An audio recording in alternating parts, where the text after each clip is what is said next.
जय हिंद दोस्तों। कैसे हो आप लोग? आशा करता हूँ आप लोग अच्छे होंगे। जैसा कि आप स्क्रीन पर देख रहे हो, यह पेपर आरपीएफ एसआई का प्रीवियस ईयर का पेपर है। यानी जो आपकी पिछली भर्ती आरपीएफ एसआई की निकली हुई थी उसका सभी शिफ्टों का आंसर की है। तो हम एक एक करके सभी शिफ्टों की आंसर की सॉल्व करेंगे। अगर आप चाहते हैं आप अच्छे अंक हासिल करें तो आप प्रीवियस ईयर के पेपर जरूर सॉल्व करके जाएं। ठीक है, उसी अनुसार आप स्ट्रेटजी बनाएं। अभी भी एक टाइम है, फिर भी आप अच्छे से पढ़ लोगे, क्योंकि जीके जीएस जो है कि वो एंड में आपको जरूर पढ़ना चाहिए। शुरुआत में पढ़ो चाहे ना पढ़ो, शुरुआत में मैथ रीजनिंग पढ़ो, लेकिन एंड में जीके जरूर आप पढ़ के जाइएगा। ठीक है, तो वीडियो स्टार्ट करते हैं बिना किसी बकवास के साथ। और 5 जनवरी 2019 को जो एग्जाम हुआ था उसका ये फर्स्ट शिफ्ट का पेपर है। ठीक है, फर्स्ट शिफ्ट का पेपर है। तो देखिए कैसे प्रश्न आपका आरपीएफ एसआई में पूछे जाते हैं।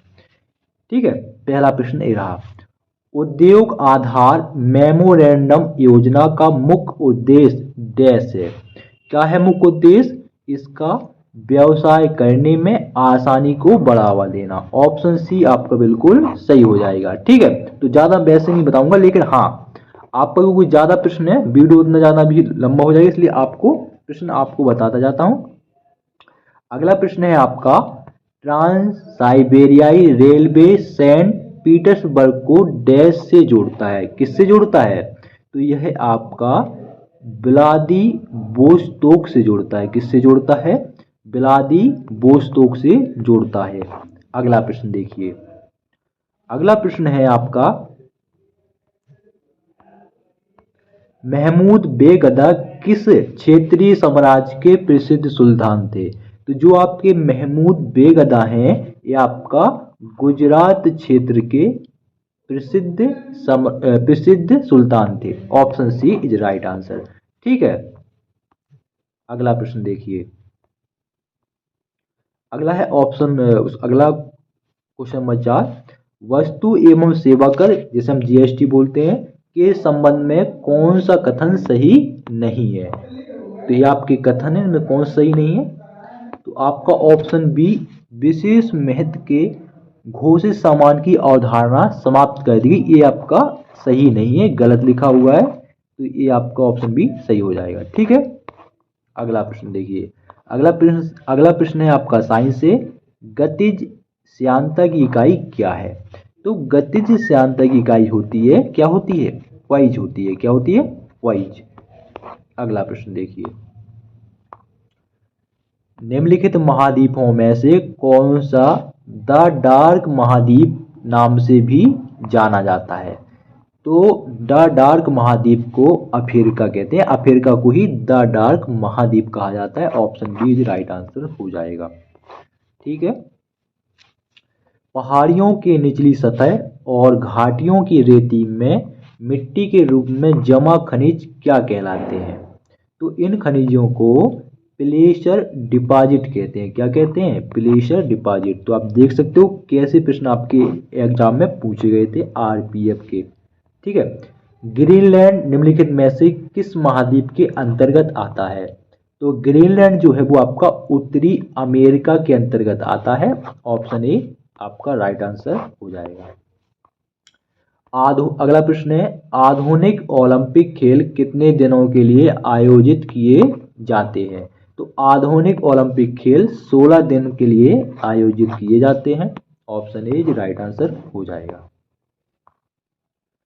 अगला प्रश्न आप देखोगे, बीहड़ आमतौर पर भारत के किस नदी बेसिन में पाए जाते हैं? तो बीहड़ आपने मूवी भी देखी होगी, तो ये आपका चंबल क्षेत्र में पाए जाते हैं। Option B is right answer हो जाएगा। अगला, दुनिया में सबसे ज्यादा वर्षा वाला स्थान निम्नलिखित में से कौन सा है?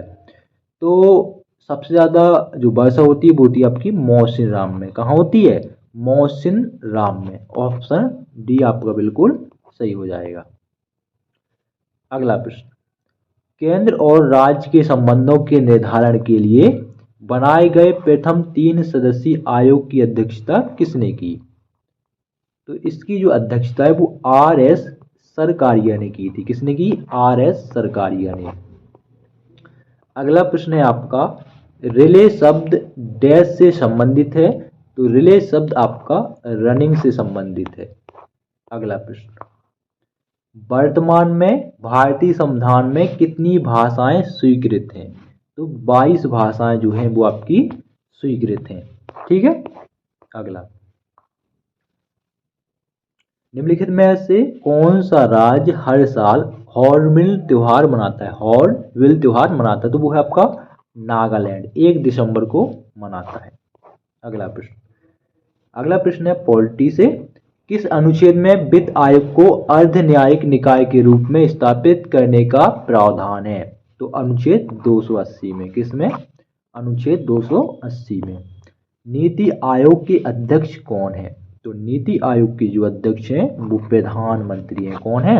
प्रधानमंत्री होते हैं। 2015 से 1 जनवरी 2015 से लागू हुआ। ठीक है। प्रसिद्ध पुस्तक कामसूत्र किसने लिखी, तो ये आपका वात्स्यायन ने लिखी है। कई बार पूछा गया है एग्जाम में, ध्यान रखिएगा। अगला प्रश्न है एक्सरे की खोज किसने की, तो एक्सरे की जो खोज है वो आपका विल्हेम कॉनराड रोएंटजेन ने की थी। ठीक है, विल्हेम कॉनराड ने की थी, सिंपल सा। अगला प्रश्न, एक बड़ी सजा को हल्की सजा में परिवर्तित करना कहलाता है, क्या कहलाता है? लघुकरण कहलाता है। अगला प्रश्न देखेंगे, कार्बन के द्वारा अन्य कार्बन परमाणुओं के साथ सहसंयोजक बंधन बनाने की विशेषता क्या कहलाती है, तो यह आपकी श्रृंखलन कहलाती है। क्या कहलाती है? श्रृंखलन कहलाती है। समझ में आ गया? अगला प्रश्न देखिए, पहली अंतर्राज्यीय परिषद का गठन कब हुआ था, तो पहली अंतर्राज्यीय परिषद का गठन 1990 में हुआ था। ऑप्शन बी आपका बिल्कुल सही हो जाएगा। निम्नलिखित में से किस राज्य में लेपाक्षी मंदिर स्थित है, तो ये आपका आंध्र प्रदेश में स्थित है। अगला प्रश्न देखिए, दिए गए विकल्पों में से कौन सा एक व्यक्तिगत खेल नहीं है, तो कौन सा एक आपका व्यक्तिगत खेल नहीं है, तो वो है आपका खो खो। कौन सा नहीं है? खो खो नहीं है। अगला प्रश्न देखिए, जय जवान जय किसान का नारा किसने दिया, तो जय जवान जय किसान का नारा लाल बहादुर शास्त्री ने दिया था। अगला प्रश्न है, भारत ने किस वित्तीय वर्ष में IMF के साथ विस्तारित निधि सुविधा समझौते पर हस्ताक्षर किए, तो किस वर्ष? 1981 से 1982 के बीच में किए थे। अगला प्रश्न है, एक घटना जिसमें पेरुवियन तटीय प्रदेश से गर्म समुद्री लहरें बहती हैं उसे कहा जाता है, तो उसको हम एल नीनो कहते हैं। ऑप्शन बी आपका बिल्कुल सही हो जाएगा। प्रसिद्ध खिलाड़ी खासाबा जादव किस खेल से संबंधित हैं, तो ये आपके कुश्ती से संबंधित हैं। अगला प्रश्न देखिए, पृथ्वी के घूर्णन के कारण उत्पन्न आभासी बल को कहा जाता है, तो उस बल को कोरिओलिस बल कहा जाता है। ऑप्शन बी आपका सही हो जाएगा। अगला प्रश्न है, एंटीबायोटिक युक्त क्लोरीन जो सूक्ष्म जीवों युक्त मिट्टी द्वारा उत्पादित होता है और जो टाइफाइड बुखार के इलाज के लिए प्रभावी है, उसका नाम क्या है, तो उसका नाम है क्लोरोम्फेनिकोल। ऑप्शन बी सही हो जाएगा। अगला प्रश्न है, टेबल टेनिस से जुड़ा अंतर्राष्ट्रीय शासी निकाय कौन सा है, तो वो है ITTF। ऑप्शन बी सही हो जाएगा। अगला, भूमध्य सागर का प्रकाश स्तंभ है, तो वो है स्ट्रोम्बोली। क्या है? स्ट्रोम्बोली है।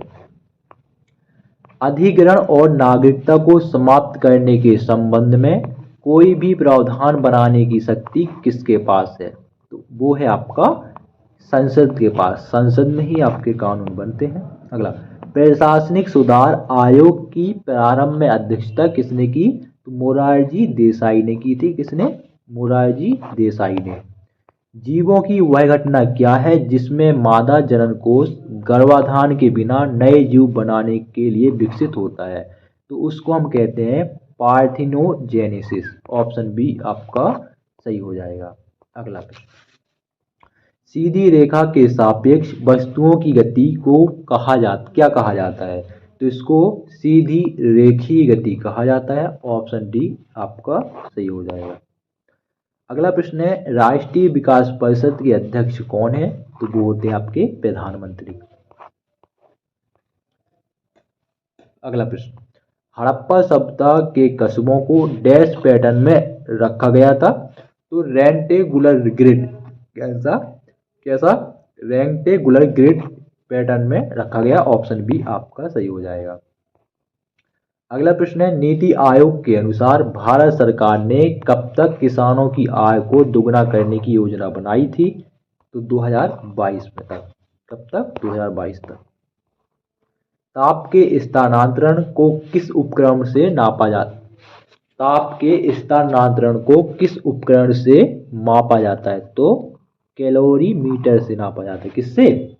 कैलोरीमीटर से। अगला प्रश्न, किस अनुच्छेद के तहत संसद राज्य या केंद्र शासित प्रदेश के भीतर आवास को रोजगार के लिए एक शर्त निर्धारित कर सकती है?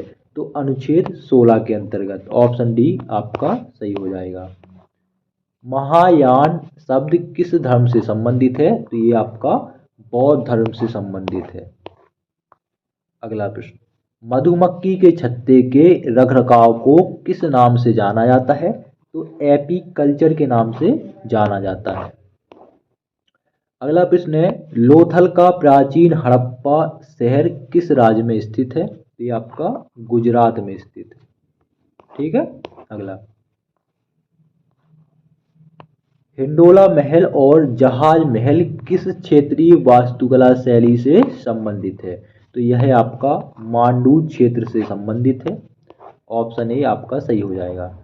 पेरीप्लेनेटा अमेरिकाना का साधारण नाम क्या है? इसका साधारण नाम है अमेरिकन कॉकरोच। अगला प्रश्न है, राष्ट्रपति का अध्यादेश देश जारी किया जा सकता है? तो राष्ट्रपति का अध्यादेश सामान्य सीमा वाले प्रावधानों पर संसदीय अधिनियम के रूप में जारी किया जा सकता है। ऑप्शन ए सही हो जाएगा। भारत में चिश्ती संप्रदाय किसने स्थापित किया? तो यह आपका मोइनुद्दीन चिश्ती ने स्थापित किया है। ऑप्शन ए आपका सही हो जाएगा। इनमें से कौन सा भारत का एक प्रमुख चाय उत्पादक क्षेत्र नहीं है? तो वो है आपका कश्मीर वैली। ठीक है, बाकी आपका असम हिल्स, दार्जिलिंग हिल्स और नीलगिरी हिल्स ये आपके चाय उत्पादक हैं। अगला, खेलों में डेकाथलॉन में कितनी प्रतिस्पर्धाएं होती हैं? खेलों में डेकाथलॉन में कितनी प्रतिस्पर्धाएं होती हैं? तो इसका राइट आंसर हो जाएगा ऑप्शन सी 10 प्रतिस्पर्धाएं। तो ये थे आपके आरपीएफ एसआई में पूछे गए जीके जीएस के 50 प्रश्न। वीडियो कैसा लगा कमेंट बॉक्स में जरूर बताना है। अगला जो आगे का जो प्रश्न है वो आपके यहाँ से रीजनिंग के प्रश्न है। ठीक है।